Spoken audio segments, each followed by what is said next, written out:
같이 기도하시겠습니다.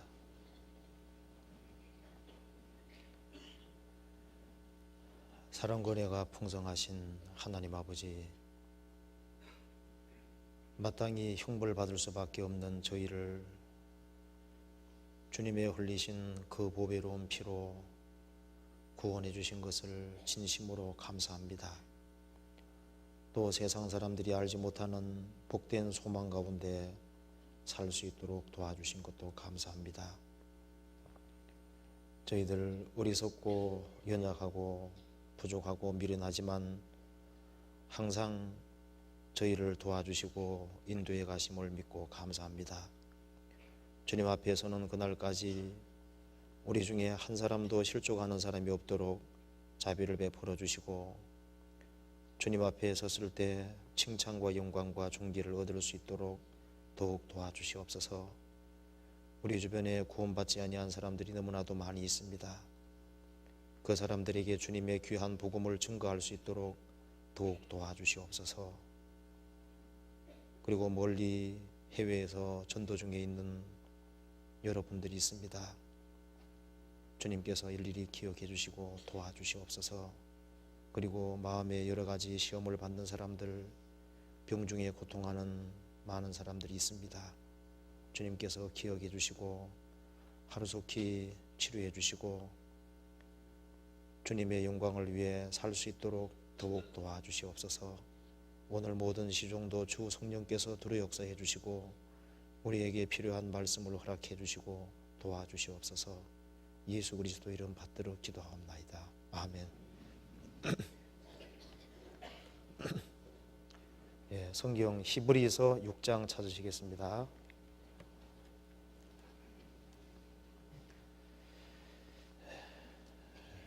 히브리서 6장 16절부터 제가 읽어보겠습니다. 6장 16절입니다. 사람들은 자기보다 더 큰 자를 가리켜 맹세하나니 맹세는 저희 모든 다투는 일의 최후 확정이니라.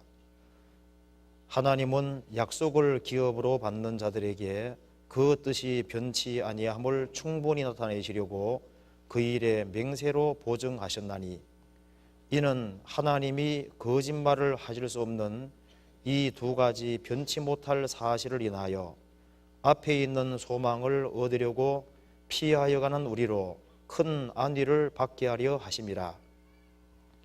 우리가 이 소망이 있는 것은 영혼의 닷 같아서 튼튼하고 견고하여 휘장 안에 들어가나니, 그리로 앞서가신 예수께서 멜기세덱의 반차를 쫓아 영원히 대제사장이 되어 우리를 위하여 들어가셨느니라. 거기까지입니다.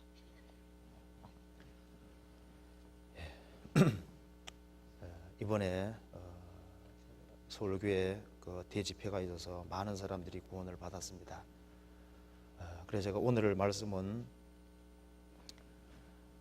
갓 구원받으신 분들에게 좀 필요한 말씀을 드려야 되겠다 싶어서 히브리서 6장을 읽었습니다.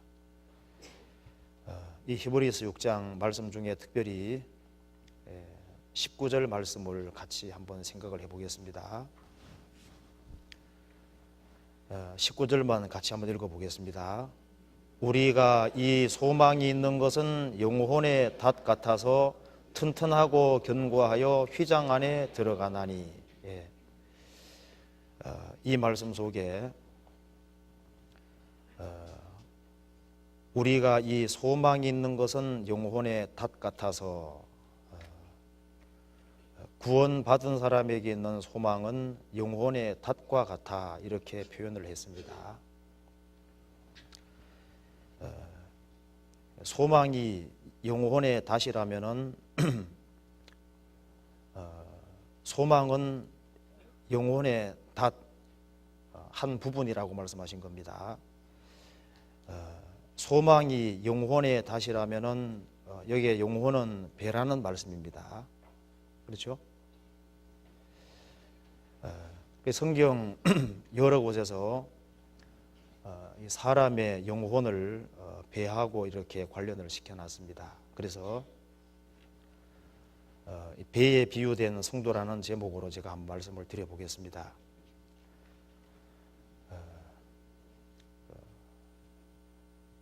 그 배에 닷이 있는 것처럼 영혼에게도 닷이 있어야 된다고 말씀하셨는데, 물론 그 닷은 소망을 얘기를 하고 있습니다. 그래서 오늘은 제가 좀 그 배하고 영혼하고 관련시켜서 좀 포괄적으로 갓 구원받은 사람들, 그리고 신앙생활을 한 지 얼마 안 되신 분들은 일종의 항해를 시작했다고 할 수 있습니다. 그렇기 때문에 좀 배하고 관련해서 말씀을 드려보겠습니다. 성경 전체에 비추어 봤을 때 사람의 영혼은 배하고 좀 비슷한 겁니다. 그래서 배 자체하고 관련해서 먼저 생각을 해보면은 배에게 있어서는 제일 중요한 것이 방수겠죠. 튼튼하고, 그리고 전복이 되지 말아야 되고 파선이 되지 말아야 될 겁니다. 그것처럼 이 성경 속에서 이 파선되지 않는 배를 확실한 믿음을 소유한 거로 얘기를 하고 있습니다. 그래서 천국 가는 믿음을 소유한 사람은 파선되지 않는 배와 같고, 믿음이 잘못된 사람은 파선된 배와 같다고 그렇게 말씀하신 겁니다. 그래서 닷보다가 더 중요한 것은, 즉 소망보다 더 중요한 것은 믿음입니다. 그래서 아무리 닷이 있다고 할지라도 배 자체가 붕괴되면 아무 소용이 없습니다. 그래서 영혼에게 가장 중요한 것은, 노아 방주도 그 역청이 안팎에 지뢰 있었던 것처럼 사람의 영혼에 예수님의 피가 발려 있고, 그래서 영혼이 안정케 되는, 파손되지 않는 그것을 성경에서 믿음이라고 얘기를 해놨습니다. 그리고 배에게는 닷이 꼭 필요합니다. 그래서 여기서 소망의 그 닷이라 그랬는데요, 영혼의 닷, 그 닷을 소망과 관련시켰습니다. 그래서 배에게는 닷이 꼭 있어야 되겠죠. 그리고 이제 배에게는 키가 있어야 됩니다. 그래서 보라, 광풍에 밀려가는 것들을 지극히 작은 키로 사공의 뜻대로 운전하나니, 그 말씀대로 배에게는 키가 있어야 됩니다. 그것처럼 영혼에게도 키가 있는데, 구원받고 나면은 내가 어디로 걸어가야 될지, 어떤 길을 가야 될지 목표가 아주 분명해야 되는 겁니다. 그리고 배에게는 선장이 있어야 되겠죠. 그래서 구원받고 나면은 주인이 바뀐 거예요. 구원받기 전에는 내가 선장일지 몰라도 구원받고 나면은 주님을 선장으로 모신 겁니다. 그래서 성경에도 말씀하기를 배에게는 돛대가 있어야 되고, 돛대가 튼튼해야 되고, 그리고 줄이 잘 풀리고 감겨야 된다고 되어 있고, 돛이 이렇게 잘 있어야만 바람을 잘 맞아서 항해를 쉽게 할 수 있을 겁니다. 그래서 그 다음에 이제 성경에도 나와 있기를 항해 시에 필요한 것은 나침반하고 해도가 필요하겠죠. 거기에도 양식과 물이 있어야 될 겁니다. 그리고 내가 먼 곳을 항해할 때는 정착할 항구도 있어야 될 거예요. 쉬며 가야 될 겁니다. 그리고 이제 배가 항해하다 보면은 위험 요소가 또 있습니다. 그래서 항상 누구든지 목적지까지 정확히 갔던 그 길을 따라가야 될 거예요. 그리고 배에게는 암초라고 하는 것이 위험한 요소가 되는 겁니다. 그리고 배 타고 가다 보면 항상 해적이라는 게 있잖아요. 이제 그것도 이제 우리하고 분명히 관련됩니다. 그리고 배의 종류와 관련해서 생각해 보면은 배는 물론 큰 배도 있고 작은 배도 있고, 빨리 가는 배도 있고 늦게 가는 배도 있고 아예 못 가는 배도 있잖아요. 그래서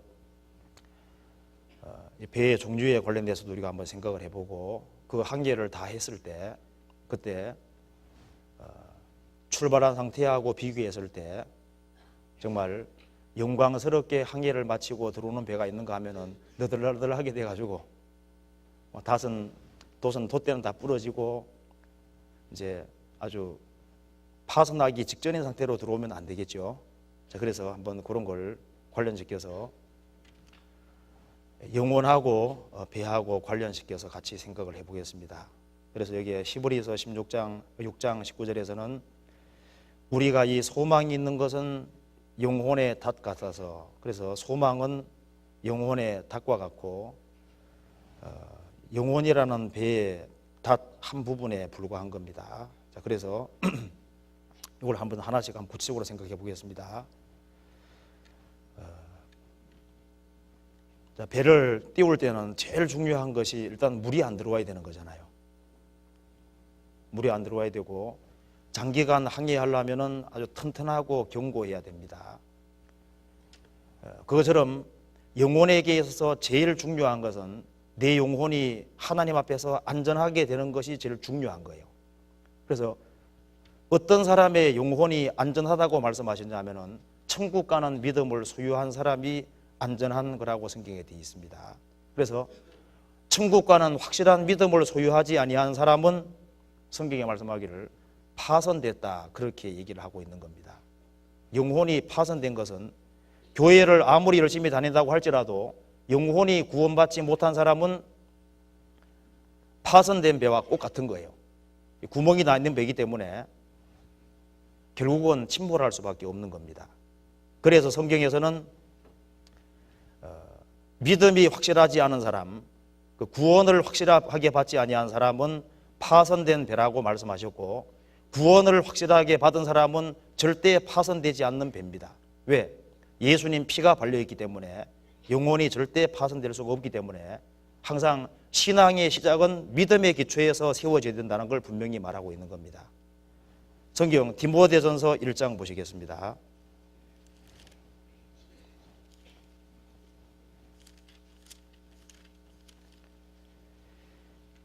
1장 19절.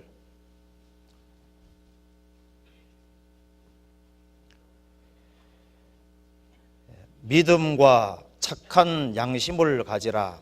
어떤 이들이 이 양심을 버렸고 그 믿음에 관하여는 파손하였느니라. 그 가운데 후메네오와 알렉산더가 있으니 내가 사단에게 내어준 것은 저희로 징계를 받아 회방하지 말게 하려 함이니라. 어떤 사람들은 여기에서 징계란 말이 나와 있기 때문에 이 후메네오와 알렉산더는 구원을 받은 사람일 거다, 이렇게 말을 하는데 꼭 그렇지 않습니다. 징계도 여러 종류가 있는데 이 교회적으로 물의를 일으키기 때문에 교회적인 차원에서 징계하는 징계가 있는데, 이 후메네오와 알렉산더는 구원을 받은 사람이 아닙니다. 믿음 자체가 부서진, 천국 가는 믿음을 소유하지 않은 사람이고, 이 사람이 교회 안에서 엄청난 문제를 일으켰기 때문에, 가짜이기 때문에 교회적인 차원에서 징계해서 내쫓았다, 그 말인 겁니다. 그래서 그 믿음에 관하여는 파손하였느니라. 자, 배가 부서지지 말아야 되는데 천국 가는 믿음을 소유하지 아니한 사람은 파손된 배와 같은데, 그 대표적인 사람이 후메네오와 알렉산더다. 후메네오와 알렉산더는 구원받은 사람이 아닙니다. 디모데후서 2장을 찾아보시겠습니다. 2장 17절.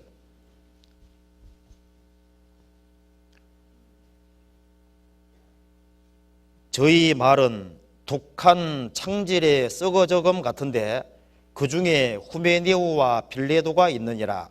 진리에 관하여는 저희가 그릇되었도다. 부활이 이미 지나갔다 하므로 어떤 사람들의 믿음을 무너뜨리느니라. 여기에 후메네오는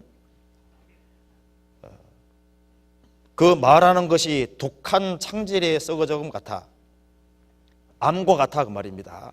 악한 병과 같아, 그 말입니다. 이 말이 병균과 같고 암과 같다고 말씀하신 겁니다. 그래서 진리에 관하여는 저희가 그릇되었도다. 부활이 이미 지나갔다 하므로 어떤 사람들의 믿음을 무너뜨리느니라. 이 사람 가짜다, 그 말입니다. 그리고 디모데후서 4장 보시겠습니다. 4장 14절에 구리 장색 알렉산더가 내게 해를 많이 보였음에 주께서 그 행한 대로 저에게 갚으시리니 너도 저를 주의하라. 저가 우리 말을 심히 대적하였느니라. 후메네오와 알렉산더는 구원받은 사람이 아닙니다. 그래서 믿음 자체가 어떤 사람입니까? 파손된 사람인 거예요. 그런데 이 영혼이 배가 안전한 것처럼 영혼이 안전하게 되는 것은 유일하게 방주에 안팎으로 역청이 칠해져 있는 것처럼 예수님의 피 공로를 확실하게 받아들인 사람, 그 천국 가는 믿음을 확실하게 소유한 사람, 그 사람이 파손되지 않는 배와 같은 거예요. 예수님 말씀하시기를 내가 저희에게 영생을 주노니 영원히 멸망치 아니할 터요 또 저희를 내 손에서 빼앗을 자가 없느니라. 영혼이 구원함을 얻은 사람은 주님의 손에 확실하게 붙잡힌 사람이기 때문에 저는 넘어지나 아주 엎드러지지 아니하는 것은 주께서 그 손으로 붙드심이로다. 그래서 배에서 가장 중요한 것이 파손되지 않고 방수가 잘 되고 견고한 것, 그것이 가장 중요한 것처럼 신앙의 생활을 시작하는 데 있어서 영혼에서 가장 중요한 것이 그 믿음이라는 겁니다. 믿음. 그래서 믿음이라는 것 위에 천국 가는 그 확실한 믿음, 그리스도를 향한 확실한 믿음 위에서 신앙생활이 시작이 되어야 되는 거예요. 그래서 배에 구멍이 났는데 항해를 시작하려는 사람은 어리석은 사람입니다. 구원을 받지 아니한 상태에서 신앙생활을 하려고 하는 사람은 어리석은 사람인 거예요. 그 사람은 멀리 가면 갈수록 위험한 겁니다. 그잖아요. 그래서 성경에서는 항상 믿음의 기초에서 모든 것이 세워져야 된다는 걸 분명히 말하고 있는 겁니다. 베드로후서 1장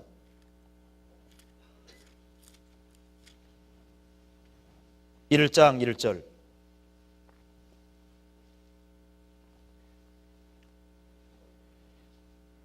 예수 그리스도의 종과 사도인 시몬 베드로는 우리 하나님과 구주 예수 그리스도의 의를 힘입어 동일하게 보배로운 믿음을 우리와 같이 받은 자들에게 편지하노니.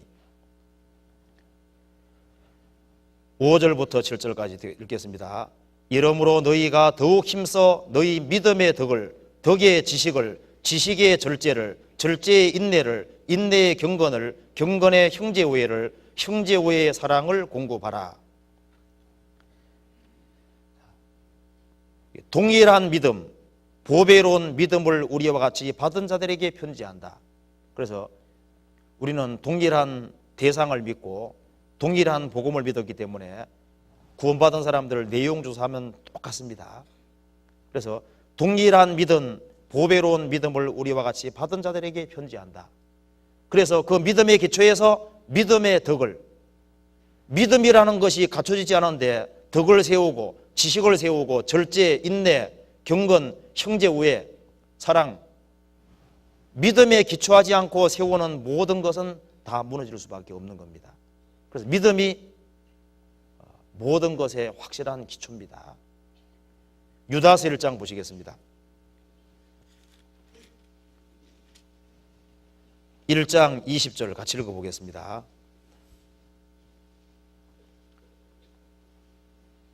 (398페이지입니다) 1장 20절 사랑하는 자들아 너희는 너희의 지극히 거룩한 믿음 위에 자기를 건축하며 성령으로 기도하며. 유다서 받는 사람에게 말했습니다.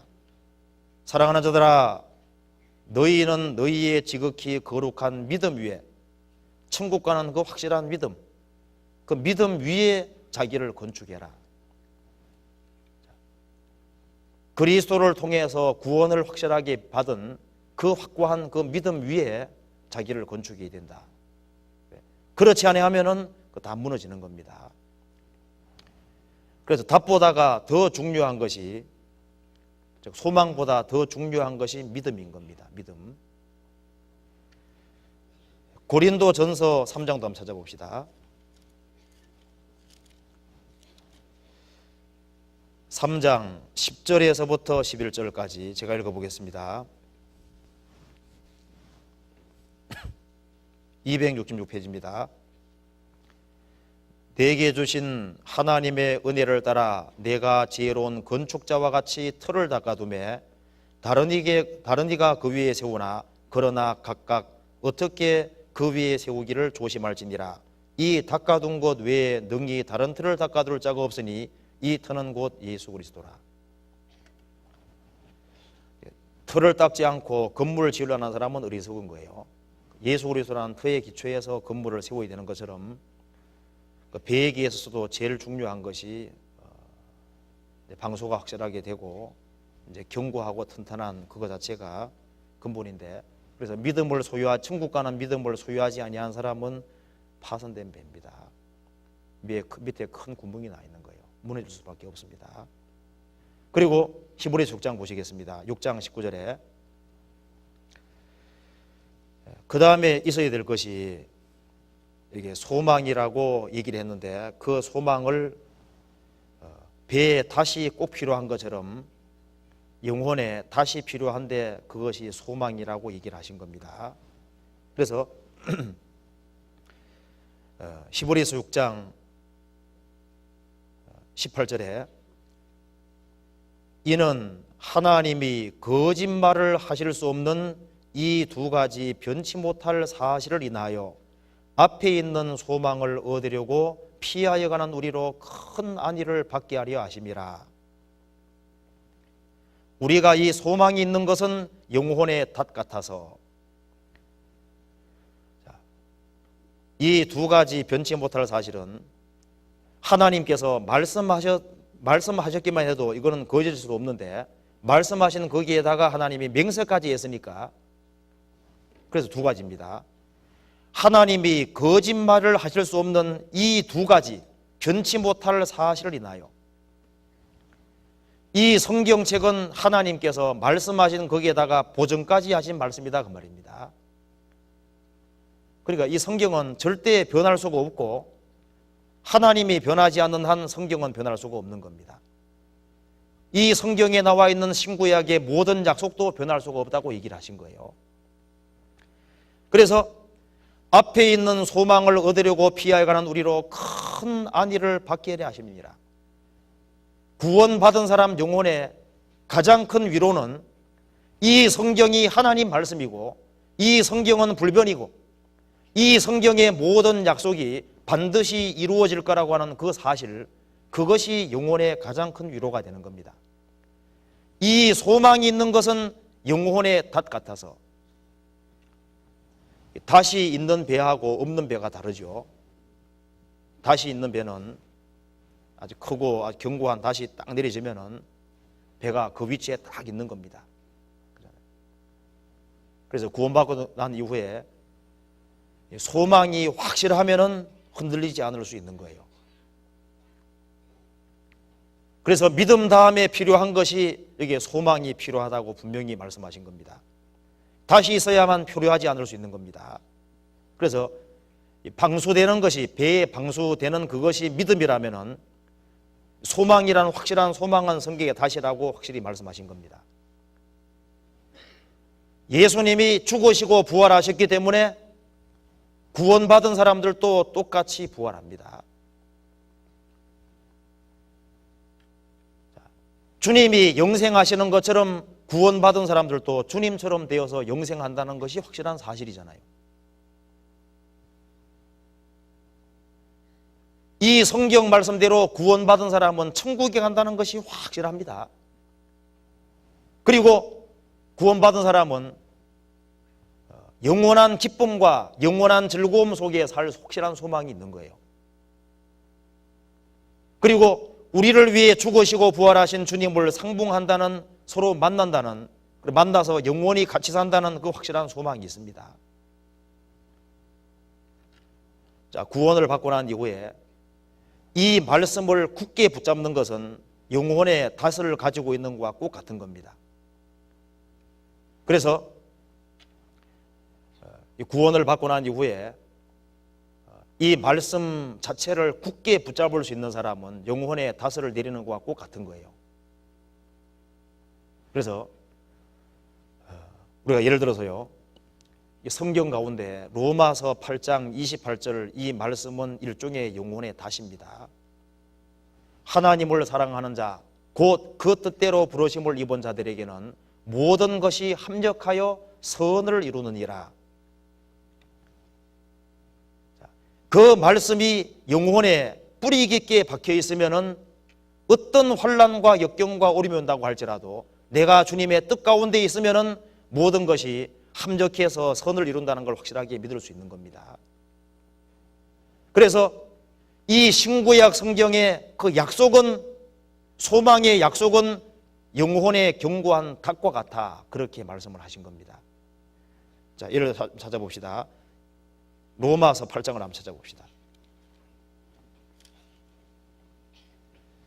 성경의 약속의 말씀은 소망의 탓이라고 말씀하신 겁니다. 예를 들자면 이런 말씀도 소망의 탓이죠. 8장 28절.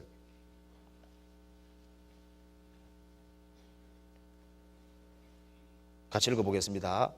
우리가 알거니와 하나님을 사랑하는 자, 곧 그 뜻대로 부르심을 입은 자들에게는 모든 것이 합력하여 선을 이루느니라. 이런 말씀이 일종의 영혼의 탓이다, 그 말입니다. 이 성경에 하나님이 약속하신 그 약속의 말씀은 소망의 탓과 같은 겁니다. 우리가 알거니와 하나님을 사랑하는 자, 구원받은 사람이 하나님을 사랑합니다. 구원받은 사람은 하나님의 뜻대로 부르심을 입은 자들인 거예요. 그 사람은 모든 것이 합력하여, 모든 것이라는 것은 구원받고 진리 가운데 살아가는 사람에게 벌어지는 모든 상황과 모든 일을 가리키는 겁니다. 거기에는 좋은 일도 있고 안 좋은 일도 있고 여러 가지 풍파도 있고 문제 같은 것도 다 있을 수 있습니다. 그런데 모든 것이 합력하여 함께 어우러져서 보이지 않는 하나님의 선과 하나님의 뜻을 이루느니라. 우리 살아가는 속에서 당장 이해가 안 되는 일들이 많이 있습니다. 그 모든 것 속에 이런 것이 포함되어 있습니다. 35절에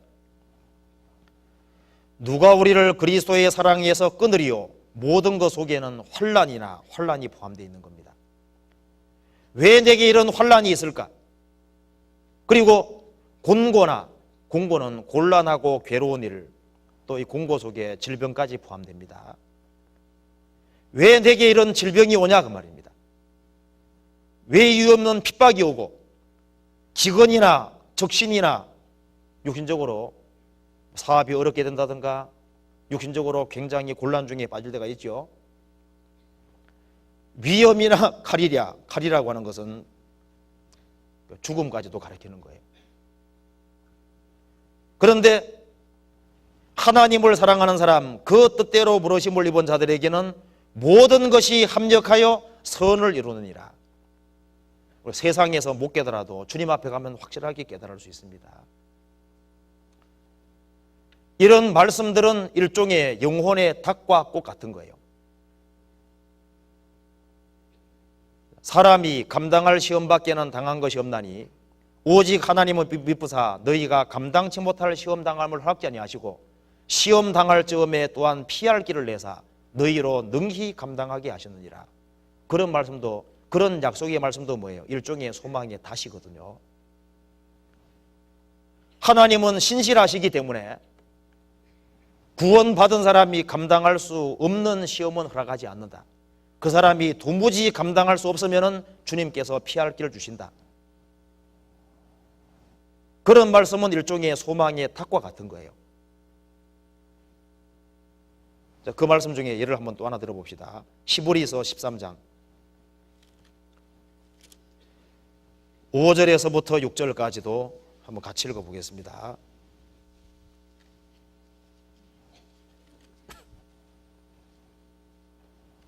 같이 읽어볼까요?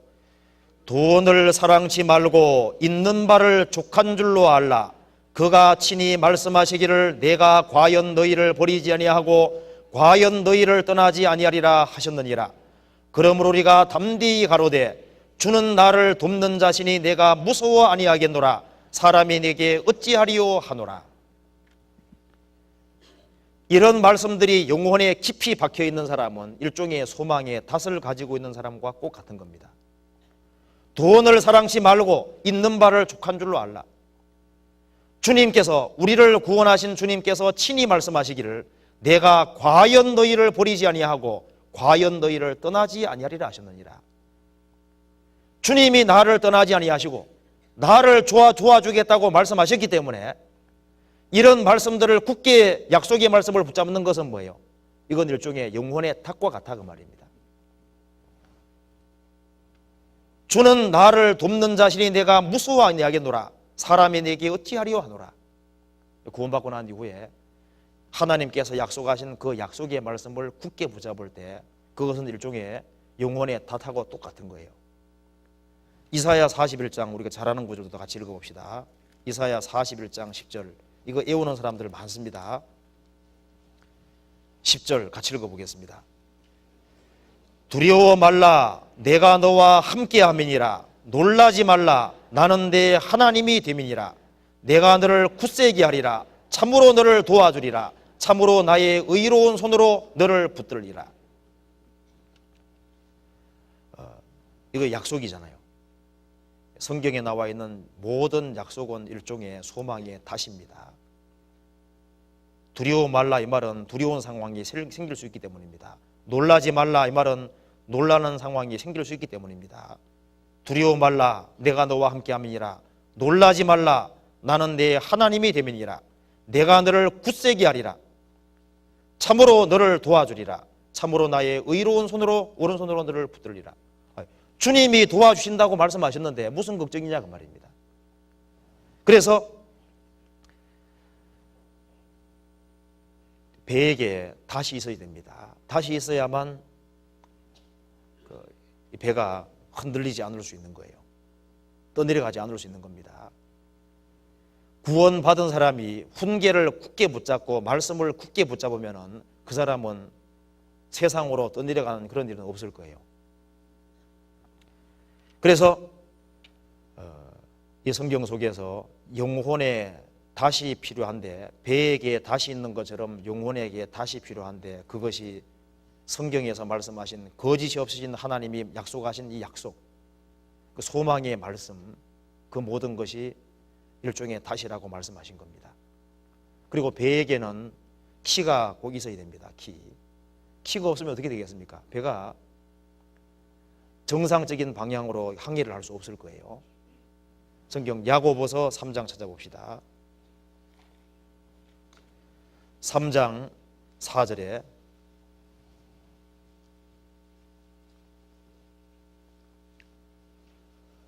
또 배를 보라 그렇게 크고 광풍에 밀려가는 것들을 지극히 작은 키로 사공의 뜻대로 운전하나니. 키는 배에게서 아주 작은 부분이지만 굉장히 중요한 역할을 하는 겁니다. 그 키가 정확히 딱 되어 있으면 배가 정확한 방향으로 갈 수 있는 거예요. 배를 보라 그랬습니다. 그렇게 크고 광풍에 밀려가는 것들을 지극히 작은 키로 사공의 뜻대로 운전한다. 그것처럼 배에게 키가 있어요. 배에 키가 있는 것처럼 우리의 영혼에게도 키가 있어야 됩니다. 구원받지 아니한 모든 사람은 뭐가 없는 거예요? 영혼에 키가 없는 거예요. 어디로 가야 될지를 알지 못하고 방황하고 있습니다. 근데 구원받은 사람까지 그렇게 하면 안 되죠. 구원을 확실히 받은 사람은 소망이 확실하고 자신이 왜 사는지, 내가 어디로 가는지, 그리고 목적지가 아주 정확한 거예요.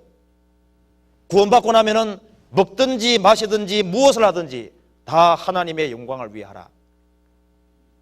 구원받고 난 이후에 생명의 말씀을 밝혀서 목표를 확실하게 하고 뭘 위해 살아야 될지를 결정하고 그 목표를 위해서 열심히 매진하는 그 모습이 영혼에게서 필요하다 그 말입니다. 구원받고 난 이후에 내가 무엇을 위해 살 것이냐 그걸 확실하게 결정하는 사람은 키 방향이 정확히 정해진 사람과 똑같은 거예요. 구원을 내가 받았는데 주님이 나를 구원하신 목적이 뭐겠습니까? 이제 배가 항해하는 것처럼 영원한 나라를 위해서 항해하는 거랑 똑같은 거잖아요. 생명의 말씀을 밝혀 나의 다름질도 떼지 아니하고 생명의 말씀을 밝혀 영혼의 눈이 밝아져서 내가 무엇을 위해 살아야 될지 어디로 가야 될지 그 목표가 정확하게 됩니다. 목표가 확실하게 정해지면은 그 다음에는 갈등하지 않을 수 있는 거예요. 항상 두 마음을 가지고 있고 배의 방향을 이리로 틀었다가 저리로 틀었다 하면요, 항상 왔다 갔다 하면 어떻게 되겠습니까? 방향을 하나로 딱 정하고 난 다음에 그걸 위해서 열심히 매진하는, 그걸 보실 때 주님이 기뻐하실 거라고 생각을 합니다. 사도 바울이 이렇게 말했습니다. 성경 빌립보서 2장 보시겠습니다. 구원받은 사람은 인생의 목표가 확실해야 됩니다. 배의 키가 확실히 있어야 되거든요. 빌립보서 2장 14절.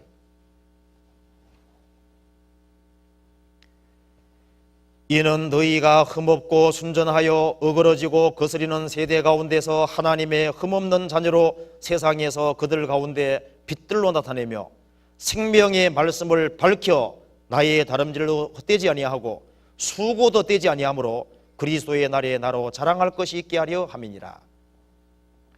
이 험악한 세상에서 생명의 말씀을 밝혀, 2번 밑에 혹 붙들으라고 되어 있죠.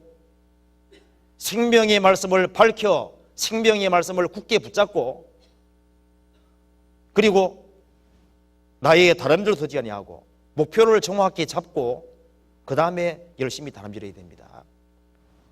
빌립보서 3장 14절 같이 읽어보겠습니다.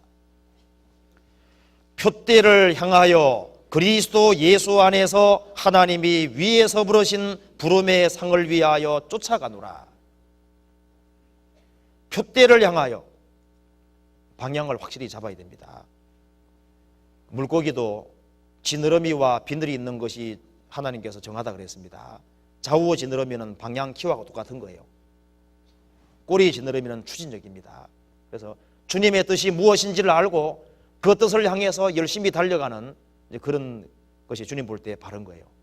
그래서 배에 키가 있는 것처럼 영혼에도 키가 있습니다. 키는 작은 겁니다. 구원받고 난 이후에 내가 무엇을 위해 살 것이냐는 그 결심은 작은 것일 수 있는 거예요. 근데 그 확실한 그 마음의 결정과 결심이 필요한 겁니다. 그리고 배에게서는 제일 중요한 것이 그 속에 선장이 꼭 있어야 되는 겁니다. 선장. 그래서 예수님의 피는 방수 역할을 했다면 예수님 자신은 배의 선장과 똑같은 거예요. 그래서 구원받기 전에는 영혼의 주인이 누구였습니까? 내 자신이 영혼의 주인이었습니다. 내가 내 마음대로 배를 몰고 다녔을지 몰라도 구원받고 나면 다릅니다. 예수님은 그리스도인 동시에 주입니다. 너희 마음에 그리스도를 주로 삼아 거룩하게 하고, 그래서 믿음으로 말미암아 그리스도께서 너희 마음에 계시게 하옵시고, 이제 구원받고 나면은 이제 주객이 바뀐 거예요. 그래서 이 배의 주인이 따로 있는 겁니다. 우리 영혼의 주인이 누구예요? 주님께서 우리 영혼의 주인인 겁니다. 그래서 사도 바울이 이렇게 얘기했습니다. 갈라디아서 2장 20절을 보시겠습니다. 갈라디아 2장 20절에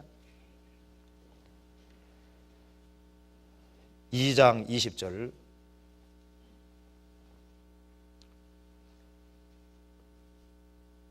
내가 그리스도와 함께 십자가에 못 박혔나니 그런즉 이제는 내가 산 것이 아니요 오직 내 안에 그리스도께서 사신 것이라. 이제 내가 육체 가운데 사는 것은 나를 사랑하사 나를 위하여 자기 몸을 버리신 하나님의 아들을 믿는 믿음 안에서 사는 것이니라.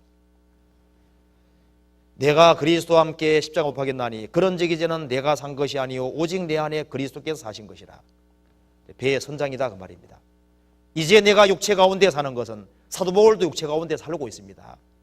영혼 속에 사도 바울이 없어진 것이 아니에요. 근데 왜 자기가 사는 것이 아니라고 했냐면은 이제 예수님이 주인이 됐고 자신은 종위치로 바뀌었다 그 말입니다. 예수님은 신랑이 됐고 자기는 신부가 됐다 그 말입니다. 그래서 깨든지 자든지 자기와 함께 살게 하셨느니라. 구원받은 이후의 신앙생활은 주님과 함께 사는 생활인데, 함께 살되 어떻게 되는 거예요? 선장은 주인님이고 주님이고 우리는 뭡니까? 조수입니다. 조수. 섭섭합니까? 아니죠. 네. 바뀐 거예요 이게. 그래서 아가서에 보면은, 아가서 2장 16절에 보면은 술람벨이 말하기를 남편은 내게 속했고 나는 남편에게 속했다 그랬습니다. 그 다음에는 아가서 6장 가면은 나는 남편에게 속했고 남편은 내게 속했다 그랬습니다. 아가 7장에 가면 나는 남편에게 속했다고 딱 말합니다. 그게 뭐냐면은 이제 결혼하고 나면은 야, 내 좋은 신랑감 얻었다 그 말입니다. 우리 남편은 내 거야. 누구 중심입니까? 아내 중심이잖아요. 근데 결혼 생활을 쭉 하다 보면은 아내가 아무리 뛰어나도 남편만 못합니다. 이제 주객이 바뀌는 거예요. 그래서 남편 중심으로 바뀝니다. 나중에는 자기는 없어지고 오로지 남편들 앞에 굴복하고 하는 나는 오로지 남편에게 속했다. 그것이 이제 그리스도인들의 신앙생활 모습과 똑같은 거예요. 구원받고 서면은 이제 이 예수님이 내 구주가 됐다 그 말입니다. 처음에 내가 막 부리려고 합니다. 조금 시간 지나가면은 이제 나는 주님께 속했고 주님은 내게 속했다. 나중에 나는 주님께 속하였다 오로지. 근데 같이 사는 같이. 그래서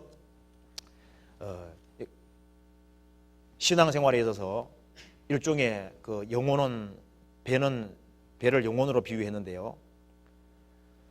영혼을 배로 비유했는데 배에는 선장이 필요한 것처럼요. 신앙생활에서 성경 말씀하기를 범사에 어떻게 하라 그랬습니까? 너는 범사에 그를 인정하라. 주님 앞세우라고 되어 있잖아요. 아니 주님 지켜보시오. 내가 배를 한번 몰아볼게요. 가다 잘못하면은 암체에 부딪힐지도 모릅니다. 그래서 너는 범사에 그를 인정하라 그랬습니다. 스스로 지혜롭게 여기지 마라 그랬죠. 그래서 주님을 자기 앞에 모시고 살아가는 그것이 가장 안전한 길이기 때문에 그렇게 얘기를 하시는 겁니다. 성경 한번 찾아봅시다. 시편 16편에 보세요.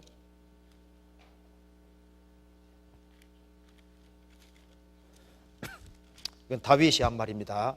16편 8절에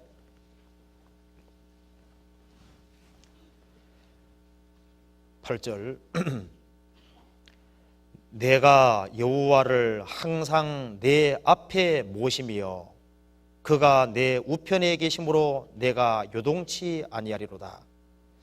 내가 여호와를 항상 내 앞에 모시며, 그러니까 주님을 머리로 받들고 주님을 앞세우고 살은 것을 얘기를 하고 있습니다. 주님을 모시고 살았다 그 말입니다. 배의 선장이 주님이다 그 말입니다. 시편 54편 보시겠습니다. 3절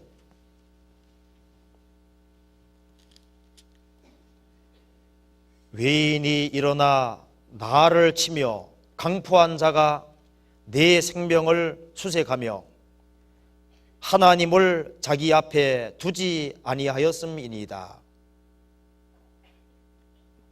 탐색하며 하나님을 자기 앞에 두지 아니하였음이니이다. 하나님을 자기 앞에 두지 않는 사람도 있고 하나님을 앞에 두는 사람도 있습니다.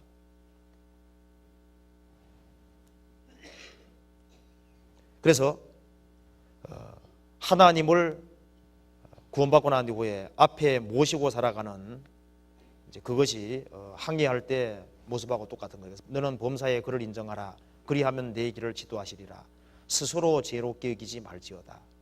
그래서 영혼이라는 이 배 속에 주님이 주인으로 계시고 주님을 모시고 살면 그것이 가장 안전한 모습이라고 할 수 있습니다. 그런데 그러지 않고 주님을 뒷전으로 하고 자기 주장과 자기 주관대로 하다가는 큰 위험에 처할 수가 있는 거예요. 성경 마가복음 4장을 한번 예를 들어 봅시다. 마가복음 4장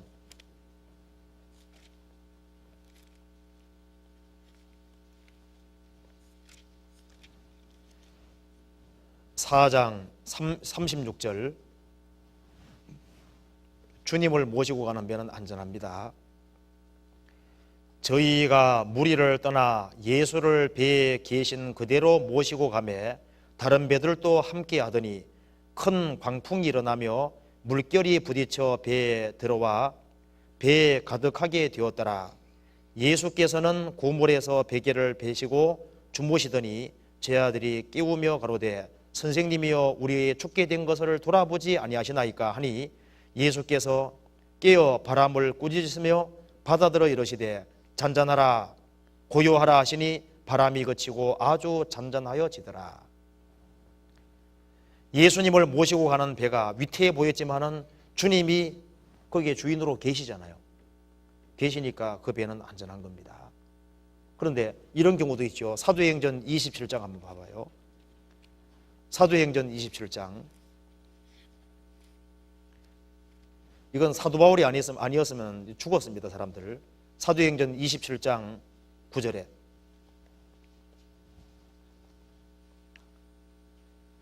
사도 바울이 이제 로마로 압송되어서 가는 길에 배를 타고 가야 되는 겁니다. 그런데 사도 바울은 지금 이 시점에서는 항의하지 않는 게 좋겠다고 얘기를 했는데 결국은 사도 바울의 말을 무시하고 항의하다가 큰 위험에 처했던 적이 있습니다. 9절에 여러 날이 걸려 금식하는 절기가 이미 지났으므로 행선하기가 위태한지라 바울이 저희를 권하여 말하되 여러분이여 내가 보니 이번 행선이 하물과 배만 아니라 우리의 생명에도 타격이 많은 손해가 있으리라 하되 백부장이 선장과 선주의 말을 바울의 말보다 더 믿더라. 그래서 14절에 얼마 못되어 14절에 섬 가운데로서 유라굴라라는 광풍이 대작하니 배가 밀려 바람을 맞추어 갈 수 없어 가는 대로 두고 쫓겨가다가 그래서 나중에 배의 짐까지 다 풀어버리고 나중에 파선해가지고 목숨만 겨우 살아나는 이런 일들도 있었습니다. 그래서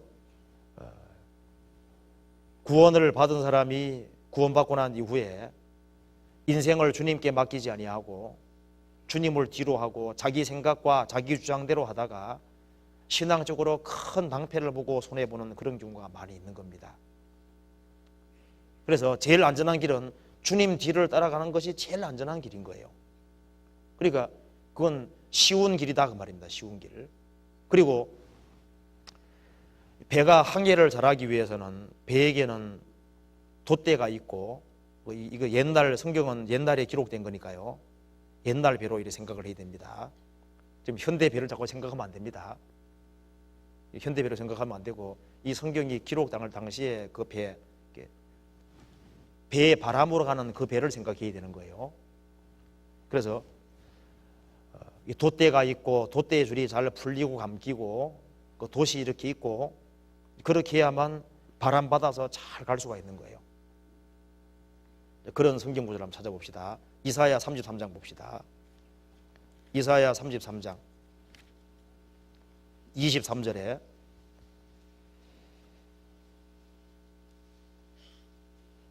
(33장 23절) 너의 돛대 줄이 풀렸었고 돛대의 밑을 튼튼히 하지 못하였었고 돛을 달지 못하였었느니라. 때가 되면 많은 재물을 탈취하여 나누리니 저는 자도 그 재물을 취할 것이며. 이 말씀은 이스라엘 백성들이 하나님께 불순종한 그 결과 하나님의 인도를 받지 못하고 이제 유리방황하다가 아주 큰 손실을 과거에 보았었는데 이제는 하나님께서 도와주시겠다고 말씀을 하신 겁니다. 그래서 이것이 이제 너의 돛대의 줄이 풀렸었고 이스라엘 민족이 불순종한 걸 얘기를 하는 겁니다. 하나님은 바람을 불어서 이스라엘 민족으로 하여금 항해를 잘 할 수 있도록 만들어주려고 하는데 돛대의 줄이 풀렸었고 돛대의 밑을 튼튼히 하지 못하였었고 그러니까 하나님이 아주 강한 바람도 불게 해줄 수도 없는 거예요. 돛을 달지 못하였었느니라. 그래 제대로 갈 수가 없잖아요. 이스라엘 백성들이 불순종한 모습을 이렇게 표현한 겁니다. 그러면은 돛대의 줄이 잘 감겨 있고 돛대의 밑을 튼튼히 하고 그리고 돛을 달고 바람을 잘 받을 수 있도록 하는 것이 뭐예요? 사람 편에서 준비하는 겁니다. 이게 순종하고 복종하는 삶을 가리키는 거예요. 자, 주님께서 모든 것을 다 하신다. 꼭 옳은 말 같은데 옳은 말이 아닙니다. 바람은 주님께서 불게 해주시지만은 사람 편에서 돛대미를 튼튼히 하고, 그리고 돛을 잘 이렇게 바람을 잘 맞도록 하는 그것은 책임이 사람에게 있는 거예요. 주님께서 선물은 주시지만은 믿어야 될 것은 인간의 책임입니다. 주님께서 변화시켜 주시는 건 주님이 하시지만은 붙어 있는 것은 인간 책임에 속하는 거예요. 그래서 주님께서 채워주시지만은 입을 넓게 열라 내가 너를 채우리라. 채워주시기는 채워주시지만 입을 여는 것은 인간 책임입니다.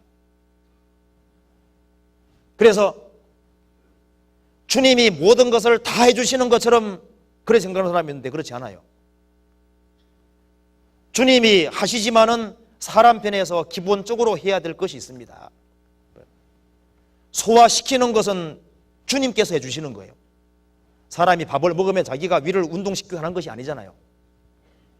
밥을 먹는 것은 자기가 열심히 잘 씹어서 먹지만은 잘 꼭꼭 씹어서 먹는 것은 내가 할 수 있는 일인 겁니다. 이것이 소화가 돼가지고 양분이 되게 하는 건 내가 하는 것이 아닌 거예요. 그처럼 말씀을 듣는 것은 인간이 할 수 있는 겁니다. 근데 그 말씀이 생명이 되게 하고 내게 힘이 되게 하고 나를 바꾸고 하는 것은 그건 주님이 해주시는 거예요. 사람 편에서는 말씀을 열심히 들어야 되고 자기가 할 수 있는 범위에 대해 순종하려고 그래야 되고 그런 속에서 주님께서 역사해 주시는 겁니다.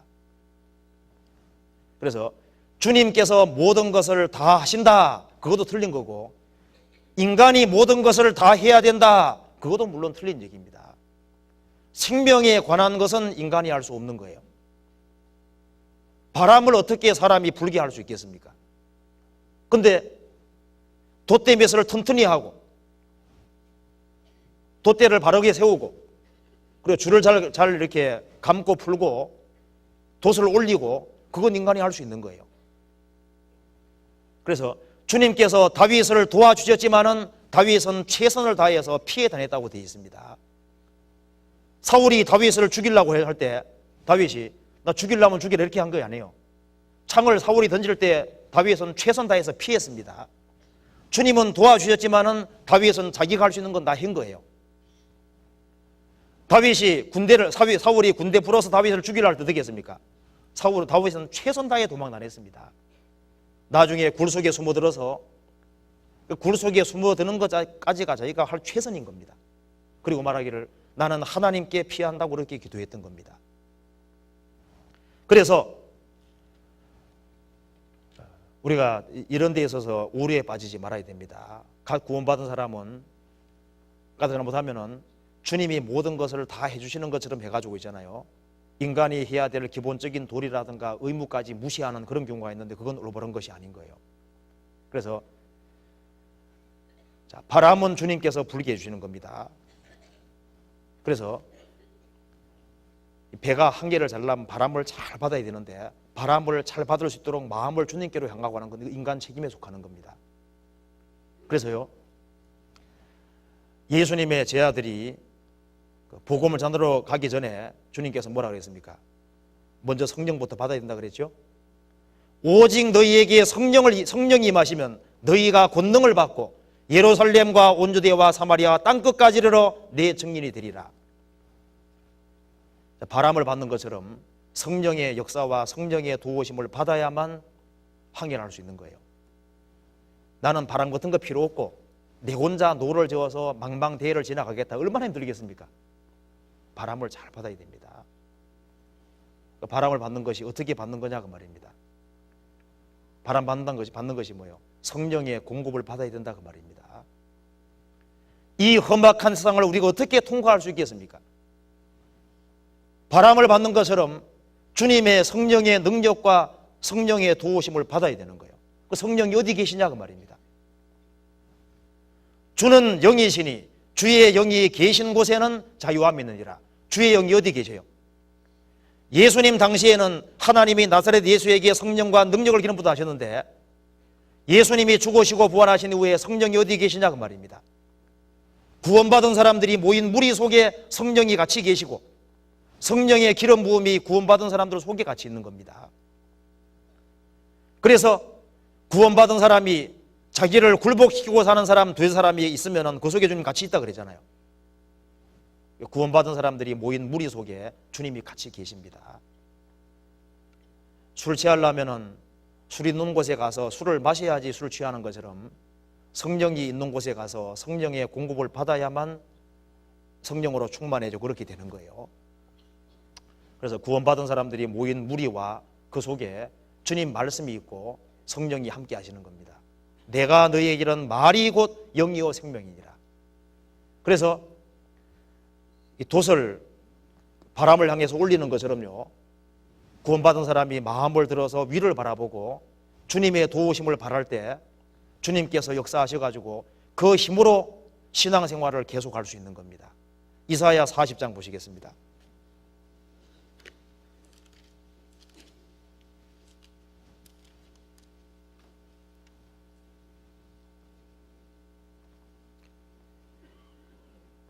이사야 40장 28절.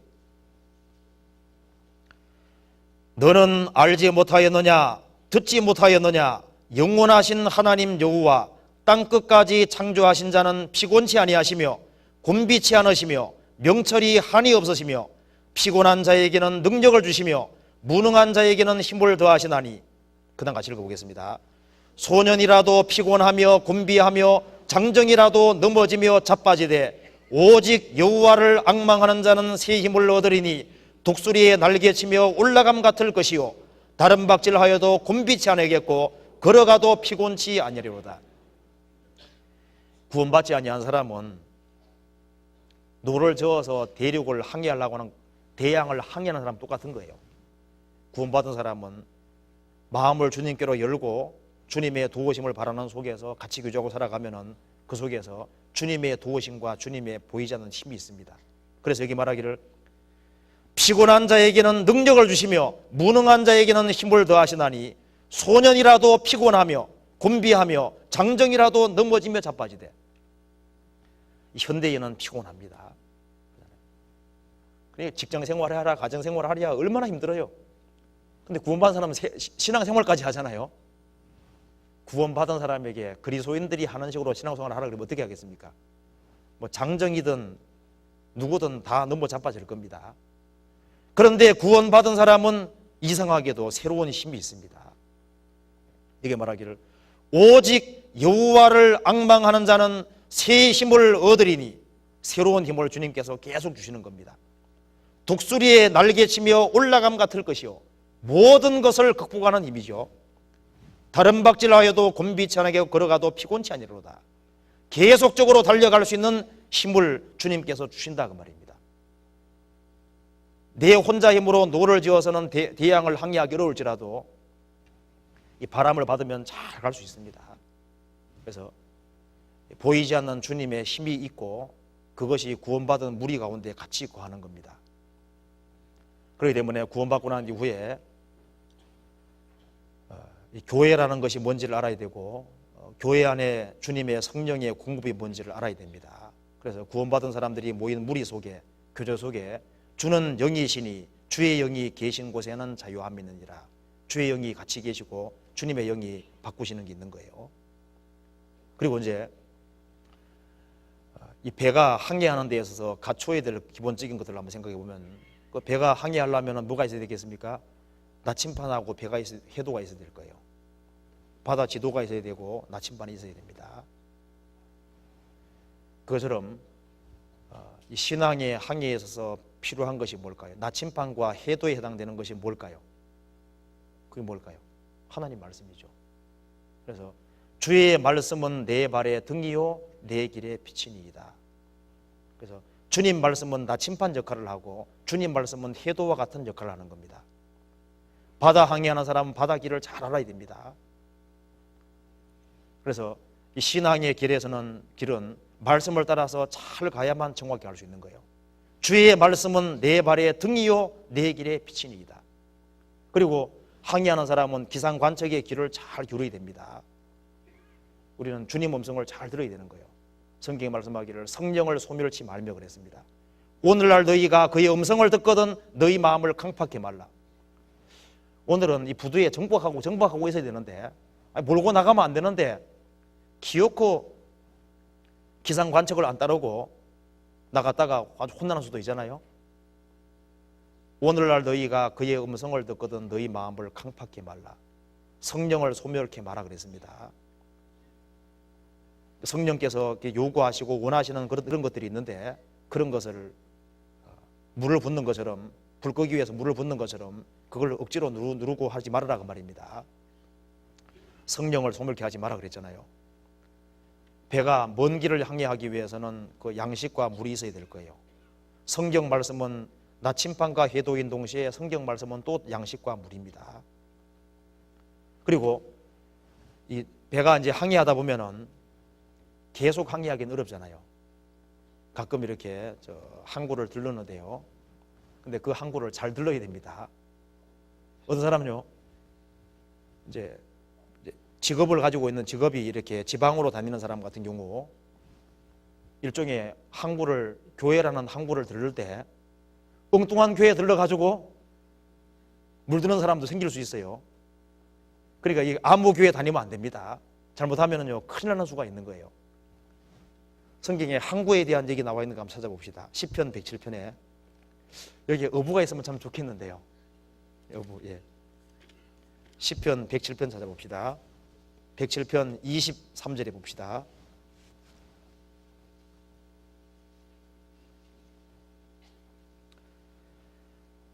선척을 바다에 띄우며 큰 물에서 영업하는 자는 여호와의 행사와 그 기사를 바다에서 보나니 여호와께서 명하신즉 광풍이 일어나서 바다 물결을 일으키는도다.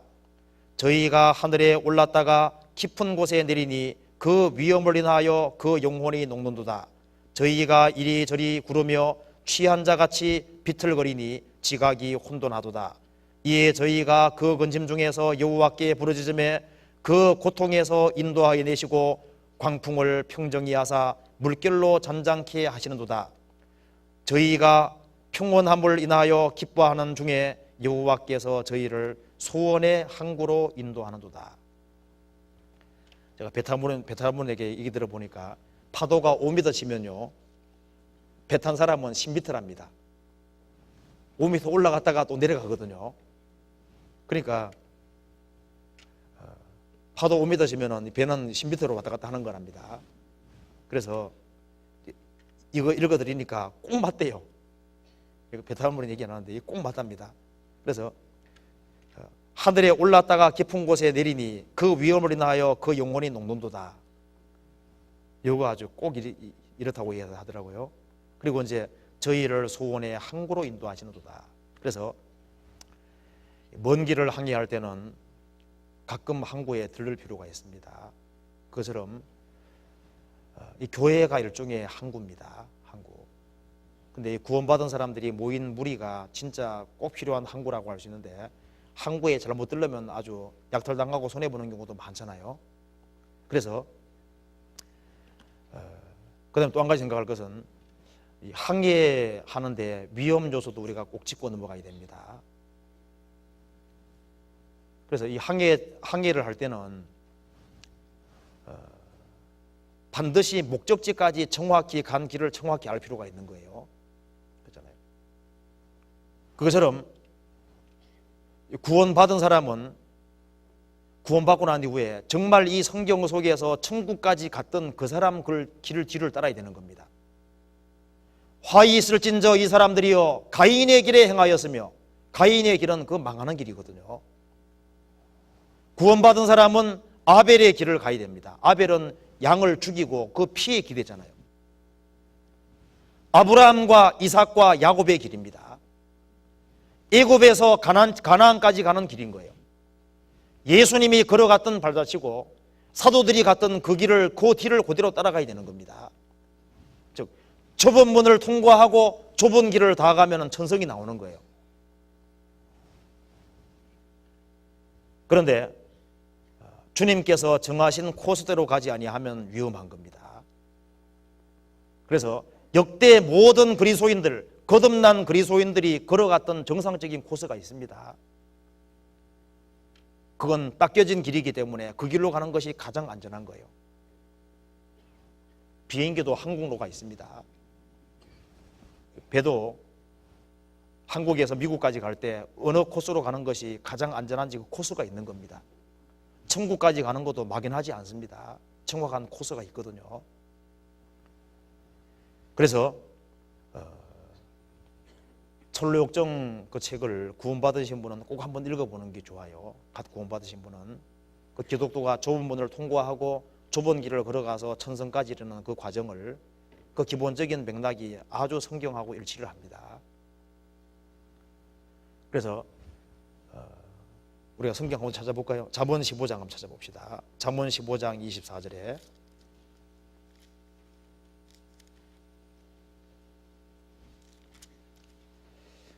같이 읽어보시겠습니다.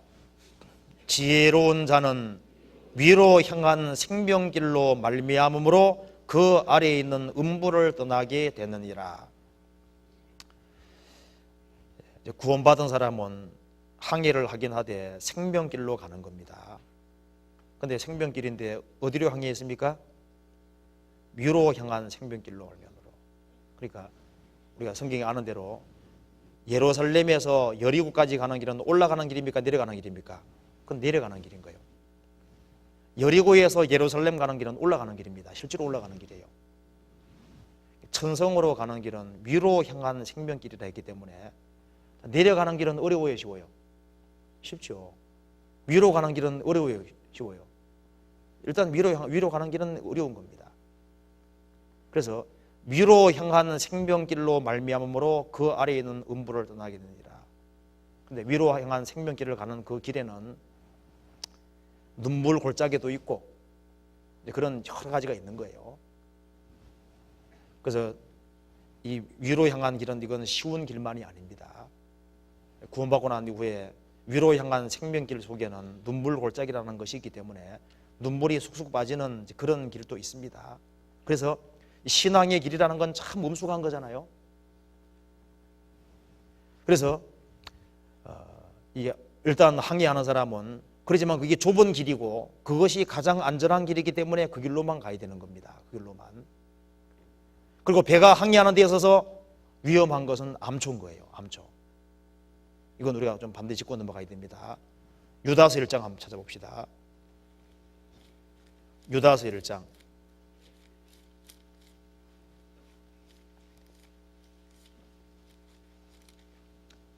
1장 12절. 저희는 기탄 없이 너희와 함께 먹으니 너희 애찬의 암초요 자기 몸만 기르는 목자요 바람에 불려가는 물 없는 구름이요 죽고 또 죽어 뿌리까지 뽑힌 열매 없는 가을나무요. 교회 안에 들어와 있는 거짓된 일꾼을 애찬의 암초라 그랬습니다. 이 거짓된 일꾼을 암초라고 말씀하신 거예요. 그래서 배가 항해하는데 암초에 부딪히면 큰 문제잖아요. 구원받고 신앙의 길을 가는 데 있어서 구원받은 사람이 걸려 넘어지면 안 됩니다. 근데 가끔 걸려 넘어지게 하는 사람들이 생깁니다. 이 교회 안에는 가만히 들어온 사람들이 있을 수 있는 거예요.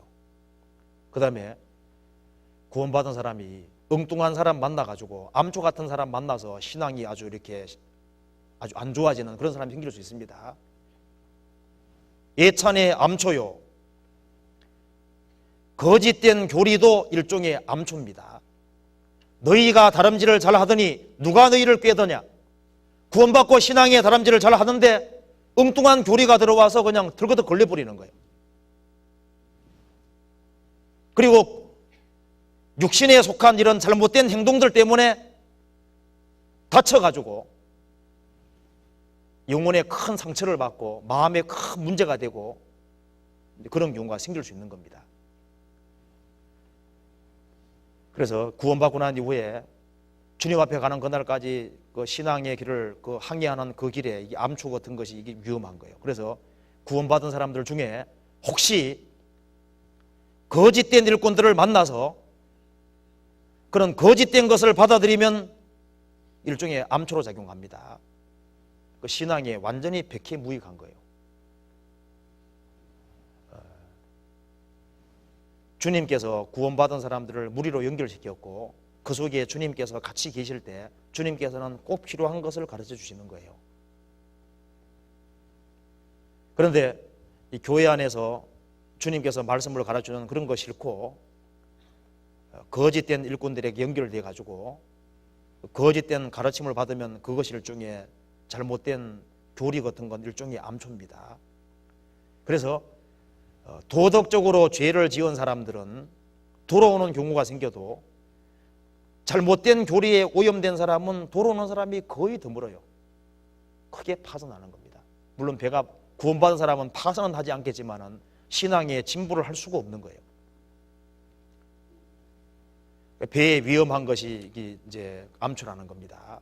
또 한 가지는 이 풍랑과 파도가 항해하는데 위험한 겁니다. 그렇잖아요. 그래서 작은 배일수록 이 폭풍과 풍랑은 위험한 거예요. 그래서 구원받고 난 이후에 신앙생활 하다 보면은 감당치 못할 어떤 여러 가지 인생의 파도 같은 게 치고 문제들이 막 생깁니다. 그래서 이 배에 막 물이 들어오는 것처럼요, 내가 살아가는 속에서 육신적으로 많은 환난과 역경과 어려움이 오는 것이 성경에서 파도가 밀려오는 거로 그렇게 표현을 해놨거든요. 그래서 인생을 살아가다 보면은 구원받은 사람 속에 여러 가지 말 못할 사정이 생기고 문제들이 많이 생긴다는 걸 성경에서 말하고 있는 거예요. 이제 그때 어떻게 하는 게 제일 좋겠습니까? 항구로 피해야 되겠죠. 그리고 주님께 피하는 것이 그 가장 안전한 길입니다. 한번 성경 찾아봅시다. 시편 18편 한번 찾아봐요. 시편 18편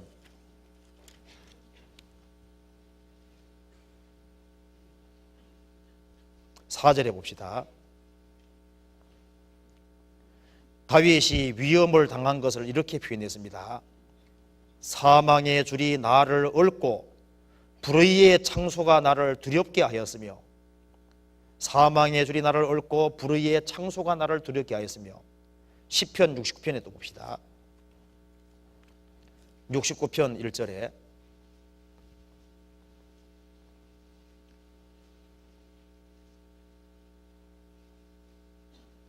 하나님이여 나를 구원하소서. 물들이 내 영혼까지 흘러 들어왔나이다. 내가 설 곳이 없는 깊은 수렁에 빠지며 깊은 물에 들어가니 큰 물이 내게 넘치나이다. 4절 무고히 나를 미워하는 자가 내 머리털보다 많고 물이 내 원수가 되어 나를 끊으려 하는 자가 강하였으니 내가 취치 아니한 것도 물어주게 되었나이다. 이게 다윗이 큰 곤란 당하는 걸 이렇게 표현했습니다. 하나님이여 나를 구원하소서. 물들이 내 영혼까지 흘러들어왔나이다.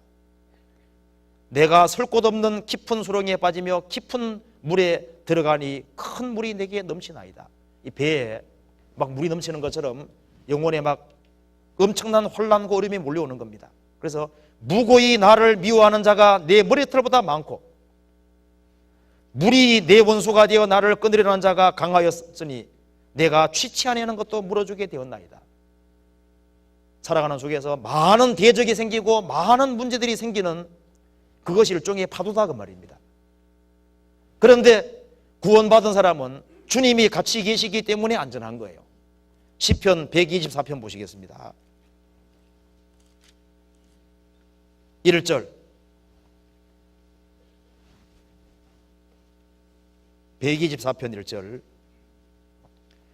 이스라엘은 이제 말하기를 여호와께서 우리 편에 계시지 아니하시고 사람들이 우리를 치러 일어날 때 여호와께서 우리 편에 계시지 아니하셨다면 그때 저희의 노가 우리를 대하여 맹렬하여 우리를 산채로 삼켰을 것이며 그때 물이 우리를 음몰하며 시내가 우리 영혼을 잠갔을 것이며 그때 넘치는 물이 우리 영혼을 잠갔을 것이라 할 것이로다. 우리를 저희 이에 주어 씹히지 않게 하신 여호와를 찬송할지로다. 주님이 우리 편에 계시지 않았다면 우리는 망할 뻔했다 그 말입니다. 침몰할 뻔했다 그 말입니다. 그런데 물이 우리를 음몰하며 시내가 우리 영혼을 잠갔을 것이며 그때 넘치는 물이 우리 영혼을 잠갔을 것이라 할 것이로다. 그런데 구원받은 사람들이 망하지 아니하는 이유가 뭘까요? 주님이 같이 계시기 때문에. 그래서 우리가 인생이라는 그 항해를 하다 보면은 많은 대적이 생기죠. 나를 사사건건 물고 늘어지는 사람도 생깁니다. 나를 무수히 핍박하는 사람도 생기고, 많은 환난과 역경과 내 주변에 이상한 일들이 많이 벌어지는 거예요. 그것이 일종의 파도처럼 내게 밀려오는 겁니다. 그때 가장 안전한 것은 주님께 피하는 것이 제일 안전한 거예요. 그래서 내 속사정을 주님께 토하고 주님께 도움을 구하는 그것이 필요한 겁니다. 그리고 항해하는데 이게 해적이 문제입니다. 해적. 그렇잖아요. 그것처럼 해적이 뭘까요? 마귀죠. 마귀. 인생이라는 이 길을 항해할 때 마귀는 우리 영혼은 못 뺏어가도 우리가 신앙적인 진보를 이룩하지 못하도록 하기 위해서 있잖아요. 끊임없이 죄의 화살을 쏘아대고 어떻게 하든 간에 우리를 지연시키고 신앙적으로 나아가지 못하도록 하기 위해서 일종의 약탈자입니다. 영혼에 있는 걸 계속 뺏어가거든요. 근신하라 깨어라 너희 대적 마귀가 우는 사자같이 돌아다니며 삼킬 차를 찾나니. 마귀로 틈을 타지 못하게 하라 그랬습니다. 어떤 배는요, 해적이와 약탈해 가면 어떻게 됩니까? 그 속에 있는 좋은 거 막 몽땅 뺏어가 버립니다. 그래서 마귀는 죄의 불화살을 쏘아대서 우리 영혼에 있는 필요한 것, 좋은 것들을 다 뺏어가는 거예요. 그래서 구원받고 난 이후에 주님을 향한 사랑, 성도를 향한 그 사랑, 그 다음에 구원 안 받은 사람을 불쌍히 여기는 그 사랑, 그 사랑을 이 마귀 약탈해 가는 겁니다. 죄는 도적과 똑같은 거예요. 그래서 마귀가 역사를 합니다. 그래서 신앙생활 하는 데 있어서 이 마귀가 구원받은 사람 배후에 있어요. 멀리 있는 것이 아닙니다. 가까이 있거든요. 마귀로 틈을 타지 못하게 하라. 마귀가 틈을 탑니다. 그래서 그 신앙생활 하는데 위험 요소가 되는 거예요. 그리고 또 한 가지 생각할 것은 배의 종류를 한번 생각을 해봅시다. 배가 여러 종류잖아요. 그것처럼 구원받은 사람도 가지각색입니다. 구원받은 사람도 여러 종류의 사람이 있습니다. 그런데 처음 구원받을 때는 구원받은 사람은 배로 치면 그건 작은 배인 거예요. 우리가 이제 보통 이렇게 머리가 크다, 작다 그렇게 말할 때 머리는 똑같잖아요. 어떻게 머리가 크다, 작다고 할 수 있겠어요? 마음은 똑같은데 마음이 넓다, 좁다 그런 말 하잖아요.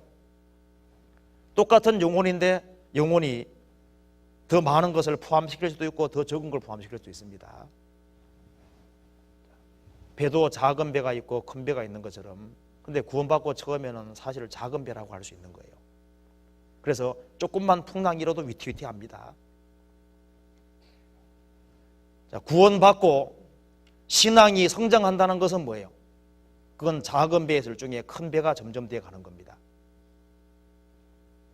그래서 배가 커지면은 많은 걸 실을 수도 있죠. 더 많은 걸 운반할 수도 있습니다. 구원받고 세월이 흐르면 흐를수록 작은 배에서 큰 배로 발전해가는 것과 좀 비슷한 거예요. 어린애가 탄생해서 자라면 어떻게 자라면은 아버지 뜻을 알고 아버지 생각을 알고 아버지가 원하는 걸 하라고 할 겁니다. 어릴 때는 아버지의 마음을 잘 몰라요. 근데 구원받고 점점 자라면은 하나님이 뭘 원하시는지를 알고 하나님 뜻을 행하기를 원하게 되는 겁니다. 그리고 어린애들은 조그만 어려운 것도 견디기 어렵습니다. 조금 자라면은 잘 견디잖아요. 신앙이 커질수록 환난과 역경 그런 걸 더 잘 견딥니다. 애들은 이기적이지만은 좀 자라면은 남을 생각할 줄도 알고 남을 배려할 줄 알잖아요. 구원받고 신앙이 성장할수록 자기 중심적인 것에서 하나님 중심으로 이웃 중심으로 이렇게 바뀌는 거예요. 그리고 구원받고 신앙이 성장하면 더 희생하고 기꺼이 수고하기를 원하는 그런 마음이 있을 겁니다. 그래서 구원을 받고 신앙이 성장하면 성장할수록 작은 배에서 점점 커지는 큰 배라고 할 수 있는 거예요. 그래서 이 점점 확실히 더 견고해지고 어떤 풍랑이 와도 흔들리지 않는 그런 배로 발전할 겁니다. 그 다음 배 중에는 빨리 가는 배도 있죠. 어떤 배는 또 느릿느릿 가는 배도 있어. 어떤 배는 아예 못 가. 어떤 배가 열심히 노를 젓는데 하나도 못 가는 겁니다. 맨 제자리요. 뒤에 보니까 줄이 매여가지고 육지에 딱 박혀 있는 겁니다. 세상 못 가는 거예요. 어떤 사람은 구원받고 난 이후에 저만큼 가고 있는데 어떤 사람은 맨 제자리입니다. 그래서 성경이 말씀하기를 이렇게 말했습니다. 히브리서 12장 찾아봅시다. 히브리서 12장 1절